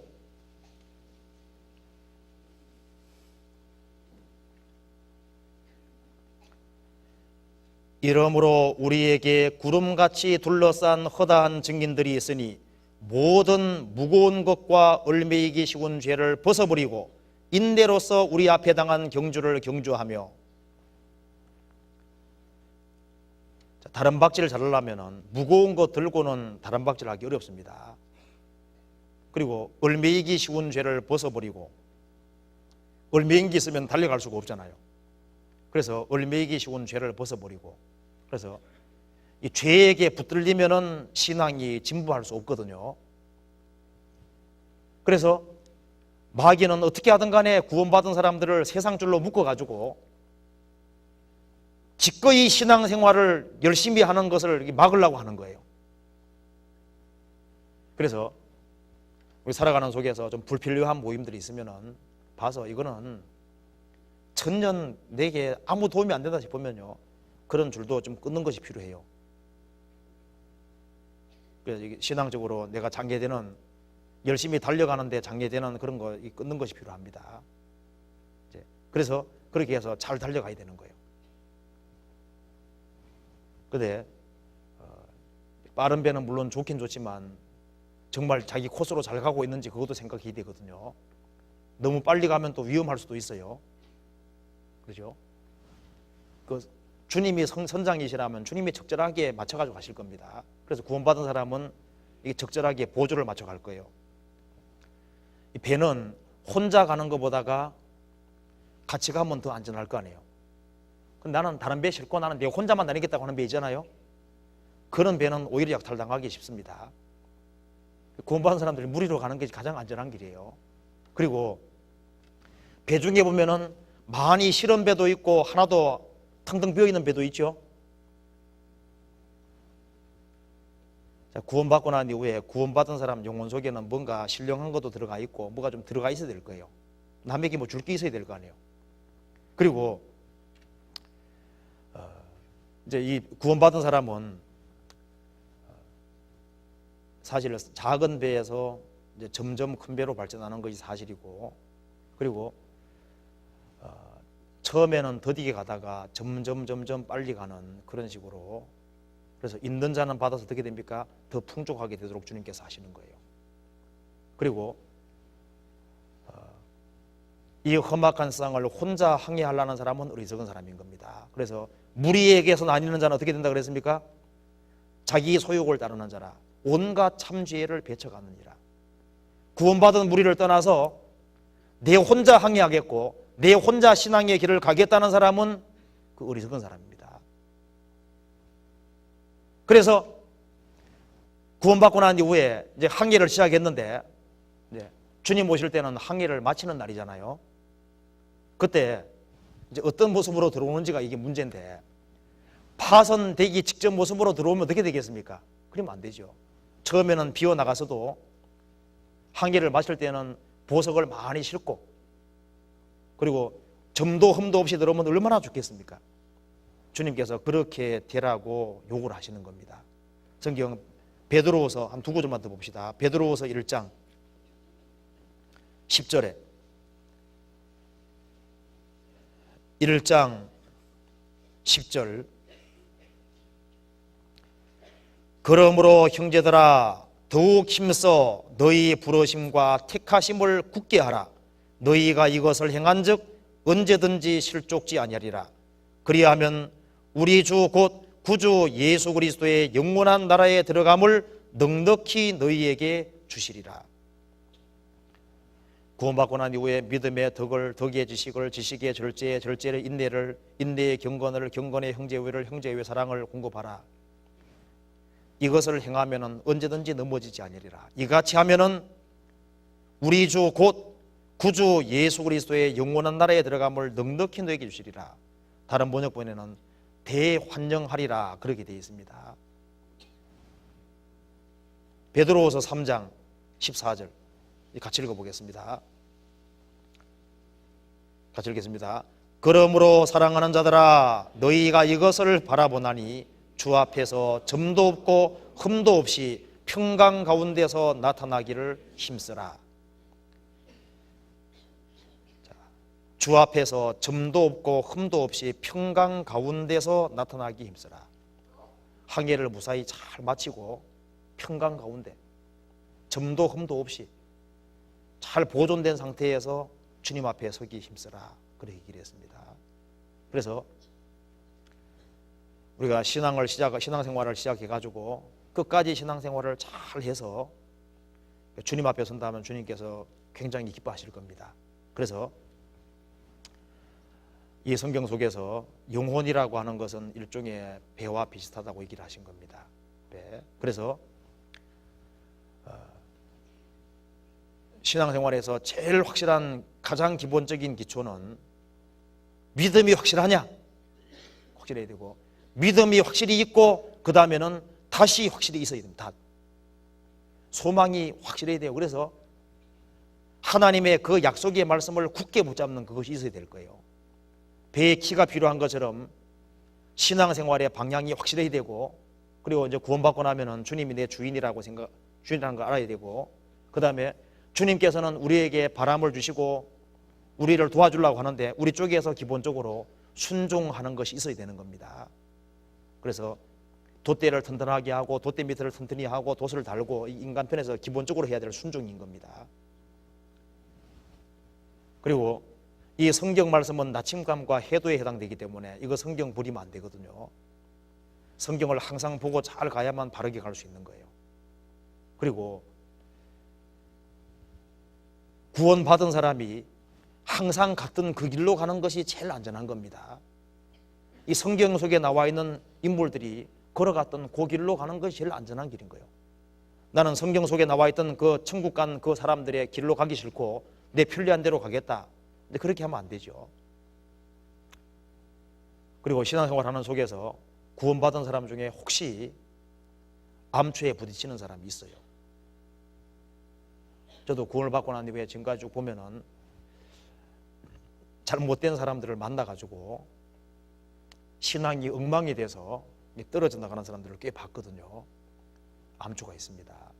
잘못된 교리는 암초이기 때문에 갓 구원받으신 분들은 책을 읽는 것도 조심해야 되거든요. 잘못된 책에 잘못된 교리는 암초가 될 수 있는 거예요. 넘어뜨릴 수 있는 겁니다. 그래서 이 성경책 말고 다른 걸 볼 때 굉장히 조심해야 되고 성경책을 읽을 때 여기 아무것도 없는 거 있잖아요. 성경 밑에 뭐 주석 같은 거 달아놓은 거 말고 성경책만 있는 그런 걸 읽는 게 좋아요. 그럼 그 사람은 이제 밑에 주석 달아놓은 거 보면요, 설명하는 거 보면서 밑에 똑같이 설명하나 그거 보거든요. 주석 달아놓은 것이 틀린 것도 너무 많습니다. 그래서 그런 거 좀 조심해야 돼요. 그리고 구원을 받은 사람에게도 마귀가 완전히 도망간 게 아닙니다. 내 영혼은 못 뺏어가도 마귀가 해적처럼요 날 넘보고 넘어뜨리려고 신앙생활을 진보하지 못하도록 하려고 노력할 거예요. 그리고 구원받고 좀 신앙이 든든해졌다고 해가지고 갓 구원받은 사람 함부로 판단하면 안 됩니다. 우리도 처음 구원받고 처음에는 다 똑같이 조그마한 배에 불과한 거예요. 신앙생활 하는 속에 점점 커지는 겁니다. 그렇기 때문에 조그만 혼란 때문에 너무 막아가지고 마음이 휘청휘청한다고 해가지고 함부로 판단하고 함부로 경멸하고 그렇게 할 것이 아닙니다. 왜? 누구든지 처음에는 다 그럴 수 있는 거예요. 그래서 다윗도 처음에는 내가 많이 흔들리지 않는다고 하다가 이제 크게 요동치 아니하리로다. 나중엔 요동치 않는다 그랬습니다. 점점 더 견고해지는 겁니다. 그래서 구원받은 각자는 주님께서 사랑하시기 때문에 어떤 사람은 세상의 줄을 더디게 끊는 사람도 있고 빨리 끊는 사람도 있고 여러 부류의 사람이 있습니다. 어쨌든 간에 주님께서 구원했으면 주님께서 바르게 세우실 거예요.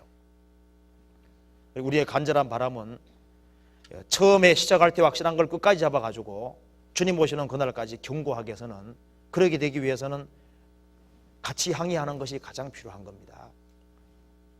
그렇게 해서 새로 구원받으신 분들은 좀 이런 말씀들을 좀 같이 생각해서요, 신앙생활 교제에 떨어지지 아니하고 끝까지 신앙생활 했으면 좋겠습니다. 같이 기도하시겠습니다. 자비로우신 우리 아버지 하나님, 감사합니다. 저희를 구원해 주신 것을 진심으로 감사합니다. 이 크신 은혜와 사랑을 저희들이 보답할 길이 없습니다. 우리 나머지 생에 주님께서 도와주시고 긍휼과 자비를 베풀어 주셔서 끝까지 신앙생활을 잘할 수 있도록 도와주시고, 우리 주변에 이뤄진 불쌍한 영혼들에게 주님의 귀한 복음을 증거할 수 있도록 더욱 도와주시고, 잘못된 교리에 미혹되지 아니할 수 있도록 도와주시고, 말씀 위에 굳게 설 수 있도록 도와주시옵소서. 그리고 병중에 있는 모든 분들에게 함께해 주시고, 주님께서 위로해 주시고 용기를 주시고 주님을 더욱 의지할 수 있도록 도와주시고 하루속히 회복시켜 주시옵소서. 그리고 주님의 영광을 위해 살 수 있도록 더욱 도와주시옵소서. 예수 그리스도 이름 받들어 기도하옵나이다. 아멘. 찬송 하나 같이 부르시겠습니다. 408장입니다.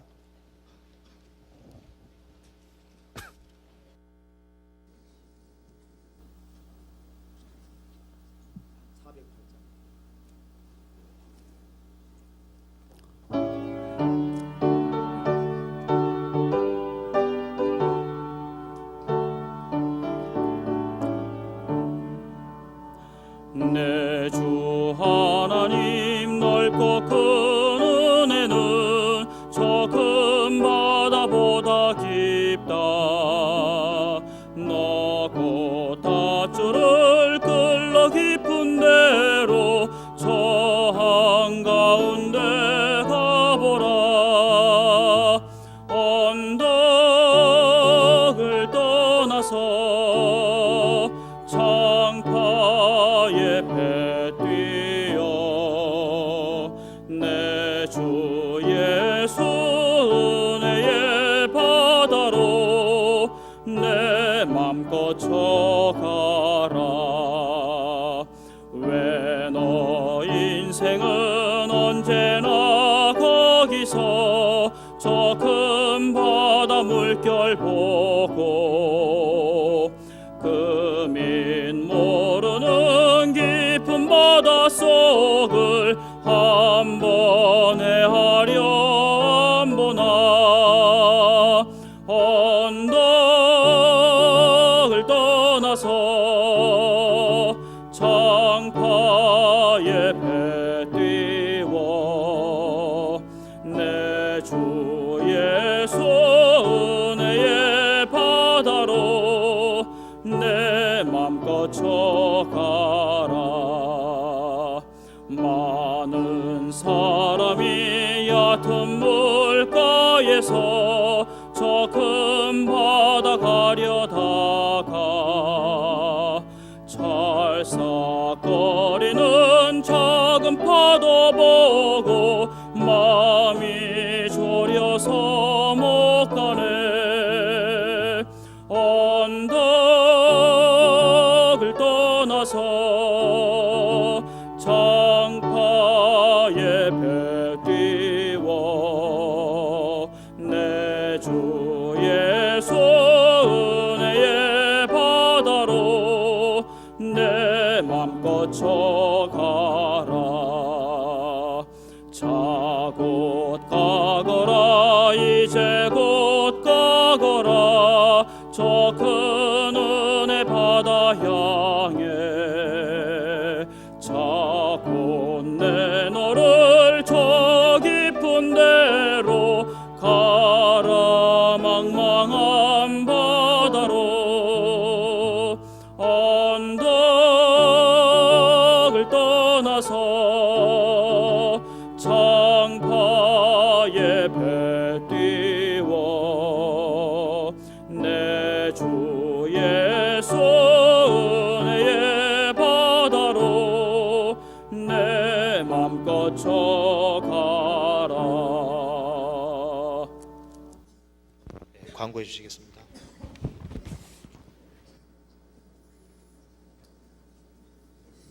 광고 말씀드리겠습니다. 신입 교사 교육이 시작됐습니다. 11월 10일 그러니까 이번 주 주일날도 지원을 받거든요. 그래서 아직 지원 안 하신 분들 많이 좀 지원해 주시기 바랍니다. 교육원 2층 201호에서 교육을 하니까요. 일요일 날 9시까지 가시면 되고 오후에는 교육원 4층에서 하니까요. 오후에 가셔도 됩니다. 그리고 군포교구 우리 최우영 형제님, 김희숙 자매님의 장녀 최희진 자매 결혼식이 11월 9일 토요일 오후 4시 반에 금천구 독산동에 있는 노보텔 엠베서더 독산 신라홀에서 열립니다. 광고에 빠졌습니다. 그래서 혹시 다시 한번 말씀드리면 최유영 형제님, 김희숙 자매님의 장녀 최은진 자매님 결혼식이 토요일 오후 4시 반에 금천구 독산동 노보텔 엠베서더 독산 신라홀에서 열리게 되겠습니다. 많이 좀 참석해 주셔서 축하해 주시고요. 여러분 그 시중 신문에서 신협이 부도를 몇 개를 파산을 시켰다는 것을 보셨을 것입니다. 우리 신협은 우리 서울교회 신협은 이 경기도에서 이 5손가락 안에 꼽히는 우량 신협입니다. 이 퇴출된 것은 저 밑에서 5손가락에 꼽히는 불량 신협입니다. 우리는 이 경기도에서도 배당을 가장 많이 주는 신협 중에 하나고 왜 그렇게 신협을 잘 경영을 하는가? 물론 신협에서 경영도 잘 하겠습니다만은 대개 대출금이 우리 교회에 나가 있습니다. 지역교회 짓는 데 나가 있고 또 지역교회 이제 땅 사는 데 나가 있고 하기 때문에 전혀 소위 영어로 말하면 리스크 제로입니다. 그래서 여러분들 그런 것이 있다 하더라도 1000여 개 중에서 한 100여 개가 분량이 돼서 나라에서 아마 정리를 하는 모양인데 전혀 걱정하지 마십시오.